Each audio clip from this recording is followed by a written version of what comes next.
Hello, നമസ്കാരം. എല്ലാവർക്കും സുഖമാണെന്ന് പ്രതീക്ഷിക്കുന്നു. ഇന്ന് നമുക്കൊരു ചെമ്മീനും മുരിങ്ങാക്കായും ഇട്ടൊരു നല്ലൊരു കിടിലൻ കറി ഉണ്ടാക്കാം. അതിന് ഞാൻ ഇവിടെ ഒരു 1/2 കിലോ ചെമ്മീൻ വാങ്ങി. നല്ല ഫ്രഷ് ചെമ്മീനാണ്. നല്ല അടിപൊളി ചെമ്മീൻ നമുക്കൊന്ന് ക്ലീൻ ചെയ്യാം.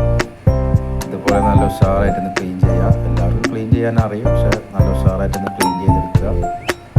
ഉള്ളിലെ കാട്ടും കാര്യങ്ങളൊക്കെ കളഞ്ഞ് ഉഷാറായിട്ട് ക്ലീൻ ചെയ്തെടുക്കുക.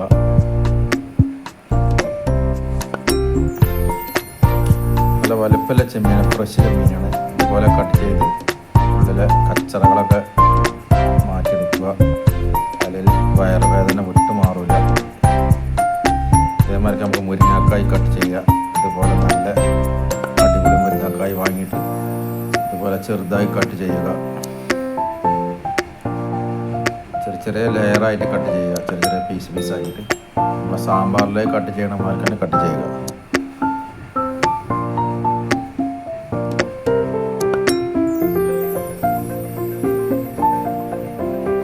ഇതുപോലെ കട്ട് ചെയ്യുക. ചെമ്മീൻ ക്ലീനാക്കി വെച്ചു. അതേപോലെ കുറച്ച് ചെറുള്ളി ക്ലീനാക്കി ഇതുപോലെ അരിയുക. പച്ചമുളക് 2 പച്ചമുളക് മതി. പിന്നെ തക്കാളി, നല്ല ചുവന്ന റെഡ് തക്കാളി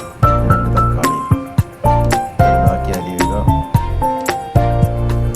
കുറച്ച് കാശ്മീരി മുളക് ചില്ലി പൗഡർ എടുക്കുക. മഞ്ഞൾപ്പൊടി, ഉപ്പ്, കുറച്ച് വെളിച്ചെണ്ണ, എന്നിട്ട് നല്ല മിക്സാക്കിയിട്ട് അതിലേക്ക് നമ്മുടെ ചെമ്മീനൊന്ന് ആദ്യം ഫ്രൈ ചെയ്തെടുക്കണം. കാരണം ചെമ്മീൻ അങ്ങനെ ഇട്ട് കഴിഞ്ഞാൽ ഒരു ഇതുണ്ടാവില്ല. ഫ്രൈ ചെയ്താൽ ഒന്നുകൂടി മസാല ഉഷാറായിട്ട് പിടിച്ച് നല്ല ടേസ്റ്റ് ഉണ്ടാവും. നമുക്ക് ചെറുന്നനൊന്ന് ആ മസാല ഒന്ന് പിടിക്കണ വരെ ഒന്ന് വെറുതെ ഫ്രൈ ചെയ്തെടുക്കുക. ഇതുപോലെ നല്ല വേവണ്ട, ചെറിയൊരു വേവിൽ ഫ്രൈ ചെയ്തെടുക്കുക. എന്നിട്ടൊരു പാത്രത്തിൽ നമ്മൾ എണ്ണ ഒഴിച്ചിട്ട് കടുക് പൊട്ടിക്കുക. കടുകും കുറച്ച് ഉലുവയും. ഏത് മീൻ ഉണ്ടാക്കാനും ഉലുവ ഇടണം ഫസ്റ്റ്, നല്ല ടേസ്റ്റ് ഉണ്ട്. കരിവേപ്പിൻ്റെ ഇല ഇടുക. പച്ചമുളക്, ചെറുള്ളി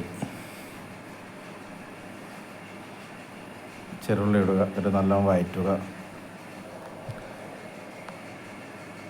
എന്നിട്ട് കുറച്ച് ഇഞ്ചി വെളുത്തുള്ളി പേസ്റ്റ് ഞാൻ അരച്ച് വെച്ചതായിരുന്നു, അതിടുക. കാശ്മീരി ചില്ലി പൗഡർ, മഞ്ഞൾപ്പൊടി, മല്ലിപ്പൊടി, കുറച്ച് കുരുമുളക് പൊടി ഇടുക. എന്നിട്ട് ഇതുപോലെ നല്ലോണം ആക്കുക. എന്നിട്ട് നമ്മൾ ഇതിലേക്ക് കുറച്ച് പുളി ഒഴിക്കണം. നല്ല പുളി ഒഴിച്ച് കഴിഞ്ഞിട്ട് തക്കാളി ഇടാനും പാടുള്ളൂ. തക്കാളി ഇട്ടിട്ട് നല്ലോണം ഇളക്കി കുറച്ച് ഉപ്പ് സാൾട്ടും ഇട്ട് കൊടുത്തിട്ട് നല്ലോണം ഇതുപോലെ കറിയാക്കിയിട്ട് എന്നിട്ട് മുരിങ്ങാക്കായ് അതിലേക്ക് ഇടുക.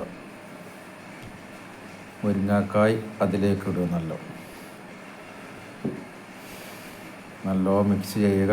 അടച്ചു വെക്കുക. ഏകദേശം മുരിങ്ങാക്കായ് വേവായി തുടങ്ങി. എന്നിട്ട് നമ്മൾ ആ ചെമ്മീൻ അതിലേക്ക് ഇടുക.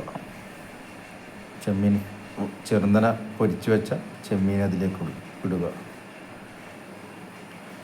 എന്നാ മക്കളെ, ഇതുപോലെ ഒരു കറി, എന്ത് നല്ല വെറുംചോറ്, ഫ്രൈഡ് റൈസ് വെറുംചോറിനൊപ്പം കഴിക്കാൻ പറ്റിയൊരു കറി. ഭയങ്കര ടേസ്റ്റ്, അപാര ടേസ്റ്റ്, ഇമാതിരി ടേസ്റ്റ്, സൂപ്പർ. ഇതൊന്ന് എല്ലാവരും ട്രൈ ചെയ്ത് നോക്കി മക്കളെ. അടിപൊളി കറിയാണ്. ഓക്കെ, എന്നാൽ നമസ്കാരം.